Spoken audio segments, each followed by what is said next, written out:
I'm going shopping. I'm going to shopping. Laquelle est correcte? Dans cette vidéo, nous allons apprendre comment utiliser going to plus base verb et going plus verb ing plus gerund. OK? Pour les activités courantes comme loisirs ou des sports, ou pour passer le temps comme swimming, shopping, running, fishing, utilisez going plus verb ing, going plus gerund. For example, I'm going fishing. Je vais pêcher. Je vais pêcher. I'm going running. Je vais courir. I'm going swimming.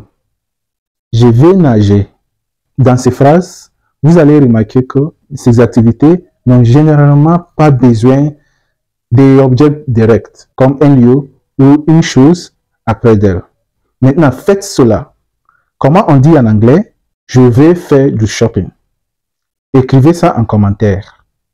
Donc, si vous la trouvez utile, si vous la trouvez intéressant, n'oubliez pas de liker et partager. Si vous êtes nouveau ou nouvelle à ma page, il faut vous abonner pour toujours recevoir des visuels, des enseignements comme ça. Merci. Alors, avançons l'âge. Maintenant, pour les actions avec les objets ou bien les objectifs spécifiques, utilisez going to plus base verb. Going to plus base verb. Ici, vous allez remarquer qu'il s'agit d'une action où l'accent est mis sur ce que vous voulez faire, souvent avec un objet ou un résultat spécifique en tête. Exemple, I am going to play soccer ou I am going to play football. Je vais jouer au foot. Donc ici, vous allez voir que football est l'activité que vous allez faire. Football est l'activité que vous allez faire. I am going to sing a song. Je vais chanter une chanson. Donc, le verbe sing, chanter, est suivi de l'objet a song. Le verbe sing, qui est chanté, est suivi de l'objet qui est song. I am going to read a book. L'action est read et l'objet est book. I'm going to read a book.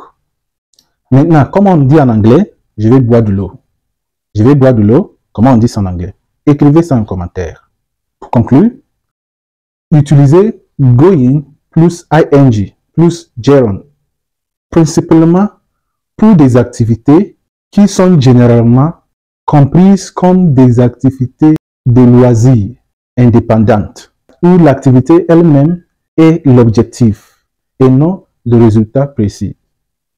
Et utilisez going to plus base verb quand l'activité implique une action spécifique, souvent dirigée vers quelque chose ou qui a un objectif ou un résultat clair. Il y a aussi des exceptions.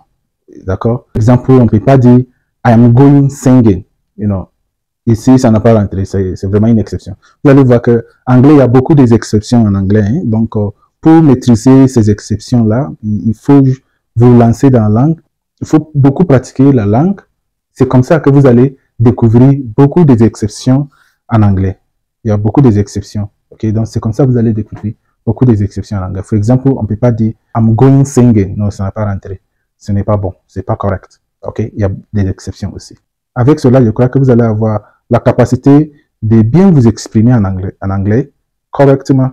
Donc, si vous la trouvez utile, likez, partagez et suivez ma page. Merci.